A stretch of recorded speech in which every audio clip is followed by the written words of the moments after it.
In this presentation, I will be discussing the Pueblo Grande area and the people that resided in that space. To start off, we will talk about the history of the Hohokam people in Pueblo Grande. Some history on the Hohokam people. They resided at this site here in Phoenix from 450 AD till around 1450 AD. There was a mysterious decline after 1450 AD. Not much is known about it, but reasons for this decline may include environmental changes, growing population, or internal strife. What is known is that when Spanish explorers arrived in the 1500s, they found the villages in ruins. Although the mysterious decline did happen, we do know that the Hohokam people were popular for their farming, pottery, and jewelry making. You can see two examples at the bottom of the screen, the pottery that was found at one of the sites. This pottery is called red on buff pottery. This pottery has red designs on it that depict geometric designs or whimsical images of humans and animals. What they do know is that these vessels were mostly used for food preparation and consumption, but also may have been used for social and ritual meanings as well. The Hohokam people were also known for their use of canals from the Salt and Gila rivers. Their canals were used for irrigation on farmland to carry water over 1,000 miles through the canals to all the crops that they were growing. This is in fact one of the most complex systems of canals in North America. On this slide, you can see a depiction of all the canals that the Hohokam people used and created for their farmlands. You can see that all of them start at Salt River and go either north or south to different areas. Accompanying the canals were extensive villages that also covered hundreds of acres and were occupied by several hundreds of people. You can see all the villages on the picture depicted by the black dots. There are many planning principles and strategies that went into the site of Pueblo Grande. One was that the site was located close to the edge of Salt River. This allowed them to create those canals to connect with other villages and to also bring water to their farmland. Bringing water to their farmland allowed them to keep their crops to grow and allow them to have food within their village. Pueblo Grande was also set up on a mound.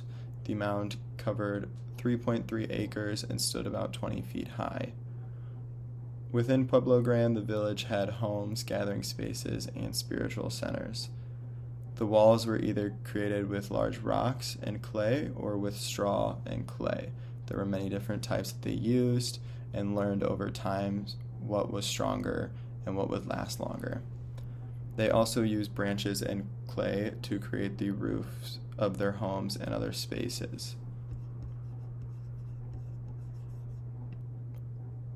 You can see in this slide some pictures of what the homes would have looked like back in the day. The one on the left shows the interior of one of the homes. You can see the branches holding up the roof with the smaller pieces of wood completely at the top. You can also see in the picture to the right what the exterior would have looked like. So you can see the clay structure.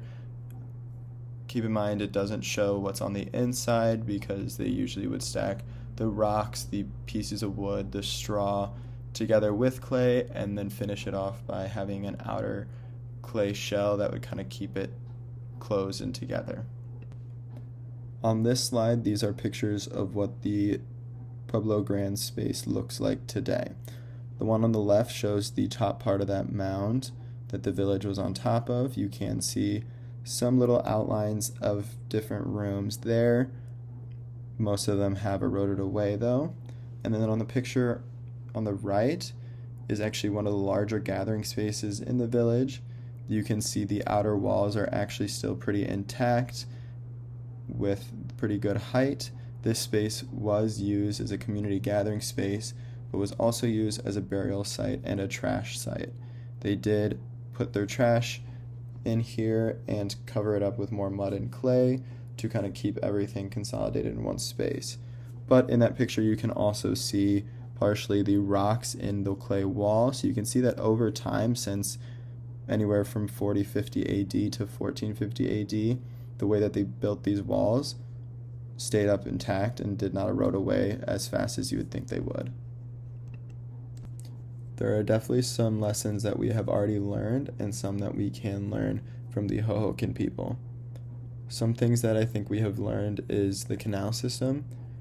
Just like we talked about earlier in the presentation, they did use a vast canal system to move water along to other villages and to water their farmland.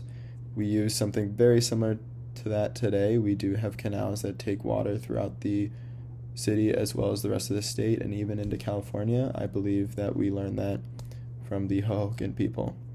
Another thing that I think we learned is our home styles. Most of the homes here in Arizona look very similar to the homes in the last few slides. They've got that clay facade type of look and really those earthy colors. I believe we also learned that from the Hohokam people as well. The thing that I believe that we can learn from them is to be more resourceful. They were very resourceful within their village to use only the things that they had around them to farm, to create the villages and homes themselves, and basically just live for the 1,000 years that they were there. I believe that's something that we can definitely use and we really need at this time where we are depleting a lot of our resources. I think we need to be more resourceful with what we have if we want to survive as long as we are hoping to. This completes my presentation on the Hohokam people in Pueblo Grande. This was really interesting. I really enjoyed learning about these people and this space. I never knew the site was there in Phoenix right by the airport, so that was really cool going and seeing that space myself. I never would have done that without this presentation, so hope you liked it.